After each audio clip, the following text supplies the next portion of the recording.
Hello दोस्तों, आप देख रहे हैं फिजिक्स कॉन्सेप्ट बाय पूजा।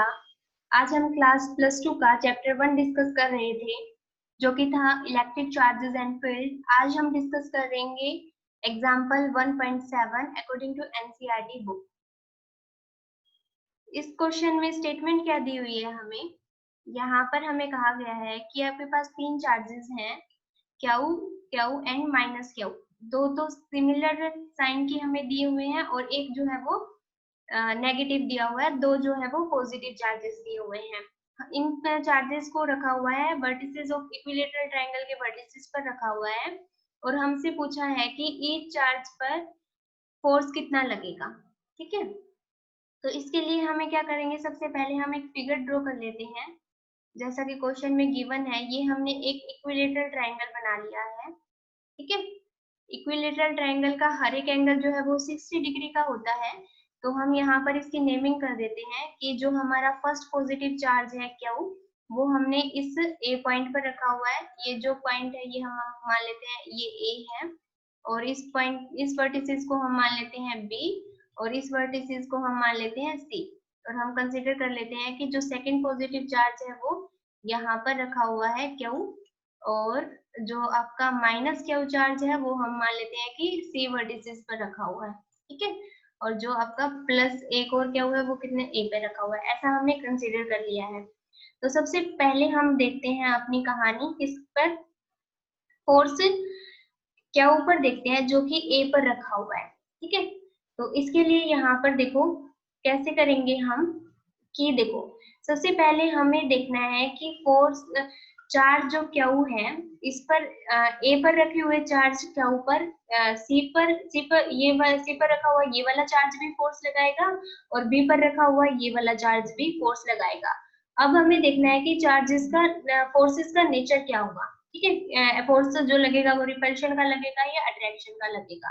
तो हम यहाँ पर देखते हैं, ये पॉजिटिव है और ये भी पॉजिटिव है। इसका मीनिंग क्या है कि जो आपका ये वाला चार्ज है बी पर रखा हुआ क्यू, वो ए पर रखे हुए क्यू चार्ज को क्या करेगा, रिपेल करेगा। डायरेक्शन क्या होगी, इस तरफ होगी। रिपेल करेगा तो इस तरफ होगी, ये तो हमने कूलम्ब्स लॉ में बहुत बार देखा है। ठीक है, रिपेल करेगा तो ये वाली डायरेक्शन होगी।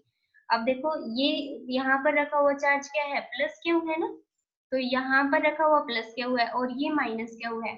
तो जो आपका सी पर रखा हुआ चार्ज ए पर रखे हुए चार्ज को क्या करेगा, अट्रैक्ट करेगा अपनी तरफ। तो डायरेक्शन क्या होगी अट्रैक्शन की, ये वाली होगी। ठीक है, तो इस फोर्स को हम नाम दे देते हैं, हमने नंबरिंग इस तरह से की है कि ए को 1 नंबर दिया है, 2 पर रखे हुए चार्ज को हम 2 नंबर दे देते हैं, बी पर रखे हुए चार्ज को, और सी पर रखे हुए चार्ज को हम दे देते हैं 3 नंबर। नंबरिंग की है वैसे ही, ताकि इजी रहे आपको समझना। तो यहाँ पर हमने इस तरह से कूलम्ब्स लॉ में मैंने आपको पहले भी बताया कि किस तरह से हम नोटेशन करते हैं। तो एफ चार्ज किस पर लग रहा है, फोर्स किस चार्ज पर लग रहा है, फर्स्ट पर लग रहा है, तो 1 जिस पर लगता है वो नंबर हम पहले लिखते हैं। लगा कौन रहा है, ये वाला फोर्स कौन लगा रहा है, ये सेकंड वाला, तो इसको लिख दिया F12। ठीक है, कैसा फोर्स है ये, रिपल्शन का। ठीक है, और यहाँ पर देखो, अब जो आपका सी पर रखा हुआ चार्ज है वो कैसा फोर्स लगा रहा है, अट्रैक्शन का लगा रहा है। लग किस पर रहा है, फर्स्ट चार्ज पे लग रहा है ना, तो इसको मैंने नाम दे दिया F1, फर्स्ट पर लग रहा है क्योंकि वो नंबर हमने पहले लिख दिया। अब ये लगा कौन रहा है, सी पर रखा हुआ माइनस के चार्ज लगा रहा है, तो उसको मैंने नंबर दे दिया 3। ठीक है, तो यही मैंने यहाँ पर लिखा हुआ है, due to charge Q at B, कि ये फोर्स ए पर लग रहा है, किसकी वजह से, कौन लगा रहा है, बी, उसको हमने नाम दे दिया F12। ये कैसा लगा रहा है, रिपल्शन का फोर्स लगा रहा है। और चार्ज माइनस क्यू जो सी पर रखा हुआ है वो कैसा फोर्स लगा रहा है, अट्रैक्शन का लगा रहा है, और उसको हमने नाम दे दिया F13। अब हमें तो क्या है, नेट फोर्स निकालना है ए पर। तो नेट फोर्स हम कैसे निकालते हैं, तो हम इन दोनों फोर्सेस का क्या लेंगे, अब क्या निकालेंगे, रिजल्टेंट निकालेंगे, तभी तो नेट फोर्स आएगा हमारे पास। तो यहाँ पर देखो नेट फोर्स कैसे आएगा हमारे पास, नेट फोर्स आएगा चार्ज क्या ऊपर जो कि ए पर रखा हुआ है, हमारा ये ए पर रखा हुआ है ना, तो इसका हम रिजल्टेंट निकालेंगे किन फोर्सेस का, इसका F12 का और F13 का। तो इनका जो रिजल्टेंट आएगा वो कैसा आएगा, यहाँ पर आएगा बीच में। तो इसको हम नाम दे देते हैं कि यहाँ पर जो आपका रिजल्टेंट आएगा इन दोनों फोर्सेस का, उसको मैंने नाम दे दिया F1। तो अब रिजल्टेंट निकालने के लिए देखो हमारे पास फॉर्मूला होता है, क्या होता है कि रिजल्टेंट हम निकालते हैं फर्स्ट वेक्टर का स्क्वायर, फर्स्ट वेक्टर हम मान लेते हैं ये F12 है तो इसका स्क्वायर, प्लस में F ये वाले वेक्टर का स्क्वायर F13 का स्क्वायर, प्लस में 2 F12 F13 और दोनों वेक्टर्स के बीच का एंगल। तो ये एंगल कितने का हो जाएगा दोनों वेक्टर्स के बीच का, ये वाला एंगल कितना है 60 डिग्री, ये वाला 60 डिग्री है क्योंकि इक्विलेटरल ट्रायंगल है, और ये हमारे पास क्या है लीनियर पेयर है, तो बाकी बचा हुआ कितना होगा 120 का ही होगा, तो ये कितना हो जाएगा cos 120। ठीक है, अब यहाँ पर देखो ये मैग्नीट्यूड तो F12 का सेम ही होगा। अब F12 का मीनिंग क्या है, F12 अगर हम इसको समझे तो कूलम स्लो से K लिख लेती हूँ मैं कांस्टेंट, और यहाँ पर देखो क्या है और ये भी क्या है, दोनों चार्जेस क्या है क्या है, तो ये कितना हो जाएगा क्या का स्क्वायर हो जाएगा। ठीक है, और लेंथ मान लेते हैं हम कि इक्विलेटरल ट्रायंगल है, तीनों साइड इक्वल होगी और साइड की लेंथ मान लेते हैं L, तो K क्यू अपॉन में R स्क्वायर, R कितना है दोनों चार्जेस के बीच का डिस्टेंस कितना है L, तो ये हो जाएगा L स्क्वायर। तो इस फोर्स को मैंने क्या नाम दे दिया F। ठीक है, इसी तरह से आपका F13 भी क्या होगा F13, सिर्फ मैग्नीट्यूड की बात कर रहे हैं। ठीक है, तो F13 भी किसके इक्वल होगा, ये हो जाएगा आपका K क्यू, और एक तो क्या होगा चार्ज, ठीक है, इस पर रखा हुआ प्लस क्यू है और ये होना था माइनस क्यू, लेकिन हम यहाँ पर साइन की बात नहीं कर रहे, सिर्फ मैग्नीट्यूड की बात कर रहे हैं, तो K क्यू का स्क्वायर अपॉन में L स्क्वायर हो जाएगा ये भी। ठीक है, तो इसको भी मैंने क्या नाम दे दिया है आपका F कंसीडर कर लिया है, क्योंकि डायरेक्शन तो हमें बाद में ही पता कर लेंगे, हम सिर्फ हम मैग्नीट्यूड की बात कर रहे हैं अभी, तो इसलिए मैंने F12 को भी क्या लिख दिया F लिख दिया, और इसको भी क्या लिख दिया F लिख दिया है। और यहाँ पर देखो cos 120 किसके इक्वल होता है, अब मैं इसको डिलीट कर दूं, यहाँ से क्लियर कर देते हैं इसको एक बार फिगर को, ताकि फिर यहाँ से सिंपली आपको cos 120 की वैल्यू कितनी होगी आपके पास, cos 120 होता है -1/2, तो यहाँ पर -1/2 रखोगे तो इस 2 से ये 2 कैंसिल हो जाएगा, और इसको मैंने f माना है तो ये कितना हो जाएगा f स्क्वायर, तो यहाँ से f स्क्वायर से f स्क्वायर कैंसिल हो जाएगा, और यहाँ पर f1 जो कि आपका रिजल्टेंट था वो किसके इक्वल आ गया f के इक्वल आ गया, और इसकी डायरेक्शन कितनी होगी, इसकी डायरेक्शन होगी BC के अलोंग। BC के अलोंग क्यों लिया हमने, देखो यहाँ पर C कंसीडर किया था, यहाँ पर B और यहाँ पर A। ठीक है, इसी तरह कंसीडर किया था ना हमने, और यहाँ पर हमारे पास ये हमने माना था F12 आपका, और ये वाला कंसीडर किया था वेक्टर F13, क्योंकि फर्स्ट चार्ज पर लग रहा है और थर्ड वाला लगा रहा है, ये फर्स्ट चार्ज पर फोर्स लग रहा है और सेकंड वाला लगा रहा है, और यहाँ पर हमने इसका वेक्टर जो है यानी कि इन दोनों वेक्टर को ऐड करने से जो आंसर आएगा वो हमारा F1 आ गया, जो कि F के इक्वल है। और यहाँ पर देखो सिमिलर वे से हमने इस पर क्या है क्या पॉजिटिव चार्ज रखा था, और यहाँ पर भी प्लस का पॉजिटिव क्या रखा है, लेकिन यहाँ पर कैसा रखा है C के ऊपर हमने माइनस क्या रखा था। तो जो कहानी सिमिलर इस पॉइंट चार्ज ए पर होगी जो ए पे रखा हुआ है, इसी तरह से यहाँ पर भी होगी। तो बी वाले पे देखो ये वाली डायरेक्शन में फोर्स अब सेकंड चार्ज पर रख रहे हैं, तो पहले हम 2 नंबर लगेंगे, और लगा कौन रहा है ये वाला रिपल्शन का चार्ज फर्स्ट चार्ज लगा रहा है, तो इसकी डायरेक्शन ये होगी।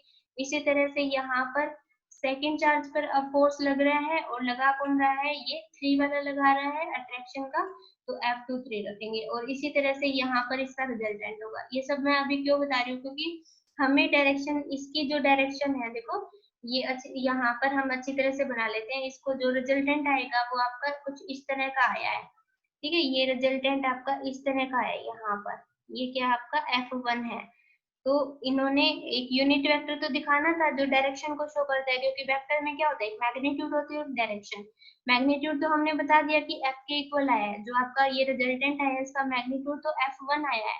डायरेक्शन हमें दिखाने के लिए हमने क्या यूज कर लिया, इस BC की लाइन क्या लोगे, देखो ये वाला वेक्टर और ये वाला वेक्टर दोनों पैरेलल है, BC की ये वाली लाइन के ये BC है ना, और ये भी इसके पैरेलल है, तो इसको हम बता सकते हैं कि जो ये वेक्टर है ये उसी डायरेक्शन में है जिस डायरेक्शन में BC है। क्लियर है आपको, ठीक है। अब हम देखते हैं इसी तरह से B पर रखे हुए चार्ज की कहानी, तो सिमिलर ये A पर रखे हुए चार्ज की तरह ही होगा। अब लेकिन हम थोड़ा सा डायग्राम अब क्लियर बना लेते हैं बी वाले के लिए। तो यहाँ पर देखो मैं सिर्फ बी वाले का ही ड्रॉ करूंगी। यहाँ पर एक बार थोड़ी सी इधर बना लेते हैं। यहाँ पर ये हमने क्या बना लिया है, इक्विलेटरल ट्रायंगल बना लिया है यहाँ पर। तो यहाँ पर हमारा ए था और इस पर जो है वो प्लस क्यू चार्ज है, और यहाँ पर सी है, इस पर माइनस क्यू चार्ज है, और यहाँ पर हमारा बी है जिस पर कि प्लस क्यू चार्ज ही है ना रखा हुआ है। ठीक है, तो अब हम देखते हैं डायरेक्शंस की कहानी। तो ये वाला सिमिलर चार्ज है, तो जब आपका यहाँ पर लगाएगा ए जो है वो बी पर फोर्स लगाएगा तो रिपल्शन का लगाएगा, उसको हम नाम देंगे। अब किस पर लग रहा है, सेकंड पर लग रहा है, क्योंकि नंबरिंग हमने ऐसे की थी ना, इसको फर्स्ट माना था, इसको सेकंड माना था और इसको 3 माना था। तो अब हम हमारा जो फोर्स है वो किस पर लगेगा, सेकंड चार्ज पर लग रहा है। लगा कौन रहा है, फर्स्ट वाला लगा रहा है, तो F21 हमने इसको नाम दे दिया। रिपल्शन का लगेगा क्योंकि सिमिलर चार्ज है। अब सी वाला इसको क्या करेगा, अपनी तरफ अट्रैक्ट करेगा, तो इसकी डायरेक्शन ये होगी। तो इस वाले को नाम देंगे हम, फोर्स लग रहा है सेकंड चार्ज पर, अब की बार कौन लगा रहा है, तो 3 वाला लगा रहा है, तो यहाँ पर 3। ठीक है, अब अगर हमें नेट फोर्स निकालना है चार्ज के ऊपर जो कि बी पर रखा हुआ है, तो वो रिजल्टेंट होगा इन दोनों वेक्टर्स का। तो रिजल्टेंट कहीं यहाँ पर आएगा। ठीक है, इसका कहाँ आया था, इसका यहाँ पर आया था, इसमें ये फोर्स था और ये वाला फोर्स था, इसका रिजल्टेंट यहाँ पर आया था। इसको हमने क्या नाम दिया था, F1 दिया था, तो इसको हम नाम दे देते हैं F2। तो इसका कैसे आएगा, सिमिलर वे से हमें यहाँ पर देखो वही फॉर्मूला मैंने लगाया यहाँ पर कि जो आपका यहाँ पर ये देखो कि एफ यहाँ पर F21 हो जाएगा, F21 का स्क्वायर और सेकंड वाला वेक्टर F23 का स्क्वायर प्लस में 2 F1 F2 cos of theta. ये फॉर्मूला हमने वेक्टर्स में सीखा था, किस तरह से हम रिजल्टेंट निकालते हैं दो वेक्टर्स को ऐड करने का फॉर्मूला ऐसे होता है ना, पैरेललोग्राम लॉ से। इसको पैरेललोग्राम में आप निकाल सकते हो। तो यहाँ पर इन दोनों को ऐड कर दिया और इन दोनों के बीच भी एंगल कितना हमारे पास 120 का है, क्योंकि ये वाला एंगल कितने का हो गया, 60 का हो गया। इक्विलेटरल ट्रायंगल है तो 60 का हो गया, और ये पूरा जो है वो लीनियर पेयर है, तो बाकी बचा हुआ कितने का हो गया, ये 120 का होगा दोनों वेक्टर्स के बीच। तो इसी तरह से 120 जो है वो -1/2 के इक्वल हो जाएगा। एफ पर टू एफ स्क्वायर से एफ स्क्वायर कैंसिल हो जाएगा, और यहाँ से F2 की वैल्यू भी कितनी आ जाएगी, F के इक्वल आ गई, जो AC के अलोंग होगा। अब AC के अलोंग क्यों कहा है हमने, तो यहाँ पर आप देखो जब हमने इसका निकाला था तो यहाँ पर मैं ये वाला फोर्स लगा था F12 और ये वाला लगा था F13, और यहाँ पर हमारी डायरेक्शन आई थी F1 की। तब हमने कहा था कि डायरेक्शन जो है इसकी डायरेक्शन कौन सी होगी, जो BC की होगी। अब यहाँ पर F2 की डायरेक्शन ये है तो वो कैसी होगी, देखो इस डायरेक्शन में ये है और जो आपका AC है उसकी डायरेक्शन भी सिमिलर है, तो हम बता सकते हैं कि F2 की डायरेक्शन वही होगी जो AC की डायरेक्शन है, क्योंकि ये दोनों वेक्टर्स देखो पैरेलल दिख रहे हैं एक दूसरे में, तो हम ये लिख सकते हैं। ठीक है, नेक्स्ट हम देखते हैं, अब हमारा रह गया सी पर रखा हुआ चार्ज। ठीक है, तो फोर्स ऑन चार्ज माइनस क्या हो, सी पर कैसा रखा हुआ है, माइनस क्या रखा हुआ है ना, तो यहाँ पर हमने उसको हम लिखते हैं, ये हमने बनाया अपना ए पॉइंट, ये बनाया बी पॉइंट और ये सी पॉइंट बनाया। यहाँ पर हमने चार्ज रखा है -Q। तो अब की बार हमारे पास यहाँ पर +Q चार्ज रखा हुआ है और यहाँ पर भी +Q चार्ज रखा हुआ है। तो हम देख इस चार्ज पर फोर्स कैसा लगेगा, ड्यू टू चार्ज क्या हुआ एट ए पर रखा हुआ चार्ज इस पर फोर्स लगाएगा, ये क्या है प्लस का और ये माइनस का, तो ये इसको कैसे करेगा, ए जो है वो सी वाले को अपनी तरफ अट्रैक्ट करेगा, तो इस चार्ज को हम फोर्स को हम नाम दे देते हैं। अब की बात थर्ड चार्ज पर लग रहा है तो 3-1, और इसी तरह से यहाँ पर हमने थर्ड चार्ज पर लगा रहा है कौन, सेकंड वाला चार्ज, तो इसको 3-2 नाम दे दिया हमने। ठीक है, तो यहाँ पर देखो माइनस क्या जो सी पर रखा हुआ है उस पर आपका ये ए पर रखा हुआ प्लस क्या भी चार्ज लगाएगा, उसको हमने नाम दे दिया F31, और ये प्लस क्या चार्ज जो बी पर रखा हुआ वो फोर्स जो लगाएगा उसको नाम दे दिया हमने F32। 3 पहले क्यों लिखेंगे, क्योंकि थर्ड चार्ज पर लग रहा है। अब नेट फोर्स निकालेंगे हम माइनस के ऊपर, तो इन दोनों का रिजल्टेंट होगा, और उस रिजल्टेंट को मैंने नाम बोल दिया F3 है। तो रिजल्टेंट कैसे निकालेंगे, अब हम रिजल्टेंट क्या होगा, इससे और इस वेक्टर को सम करेंगे तो पैरेललोग्राम लॉ से करेंगे हम, तो पैरेललोग्राम लॉ से करेंगे तो हमारे पास ये फॉर्मूला होता है। दोनों वेक्टर्स को हमने क्या किया, दोनों वेक्टर्स का यहाँ पर वेक्टर सम करेंगे यहाँ पर F2 का स्क्वायर 3 1 का स्क्वायर, ये फॉर्मूला पुट किया है, लेकिन यहाँ पर सिर्फ एंगल में चेंज है। पिछले 2 केसेस में आपने देखा जो आपका एंगल था वो 120 आ रहा था, लेकिन यहाँ पर हमने क्या किया, ये F कितना लिया, ये F3 आ जाएगा ना। तो इन दोनों वेक्टर्स के बीच अब कैसा एंगल है, 60 डिग्री का है, क्योंकि इक्विलेटरल ट्रायंगल है।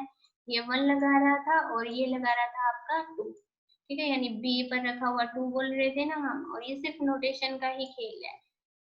और कूलम्स लॉ आपको लगाना आना चाहिए, बस क्या वन क्या टू अपॉन में आर स्क्वायर करना है और वेक्टर सम एडिशन निकालेंगे हम। तो यहाँ से हम करेंगे, तो इसी तरह से हमारा मैग्नीट्यूड दोनों का सेम रहेगा, तो इन कोर्सेज को हम एफ लिख देंगे। इसी तरह से यहाँ पे लिख देंगे कोस 160 जो है वो 1/2 होता है, तो इस 2 से ये 2 कैंसिल हो जाएगा और ये भी कितना हो जाएगा, एफ स्क्वायर हो जाएगा।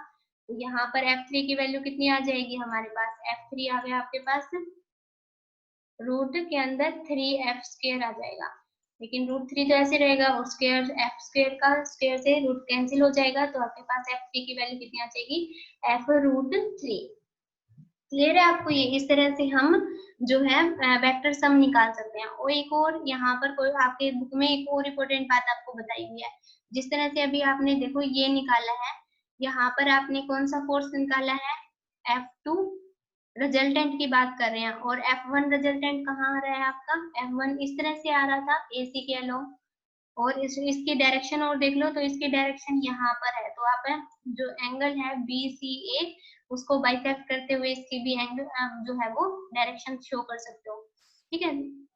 यहाँ पर वैसे आप फिगर में तो दिखाओगे ही डायरेक्शन, तो वो भी ठीक है आपका। तो यहाँ पर F2 वाला वेक्टर आया और F1 वेक्टर आया, और ये देखो F3 कहाँ आ रहा है, नीचे की तरफ आ रहा है। तो ये सिमिलर इससे प्रीवियस एग्जाम्पल ही हो गया है ना हमारा, जो प्रीवियस एग्जाम्पल बना था, जो सेंटर पे निकालना था, तब हमने जो नेट फोर्स निकाला था, तो उसकी फिगर कुछ इसी तरह से बन रही थी, दोनों के बीच एंगल 120 बन रहा था। तो यहाँ पर जब आप ये करोगे, निकाल के देखोगे, इनका वेक्टर सम ऐड करोगे F1 F2 और F3 को, तो आपके पास रिजल्ट क्या आएगा, 0 आएगा, ठीक है। तो ये अगर आपको ये देखना है तो इससे प्रीवियस वाला एग्जांपल आप देख सकते हैं, वो सिमिलर इसी तरह से है, ठीक है। तो इस तरह से आप इस एग्जांपल को सॉल्व कर सकते हैं। तो ये एग्जांपल था आपका 1.7 एनसीईआरटी बुक का। आई होप आपको ये एग्जांपल क्लियर हो गया होगा। Thanks for watching. If you like the video please share and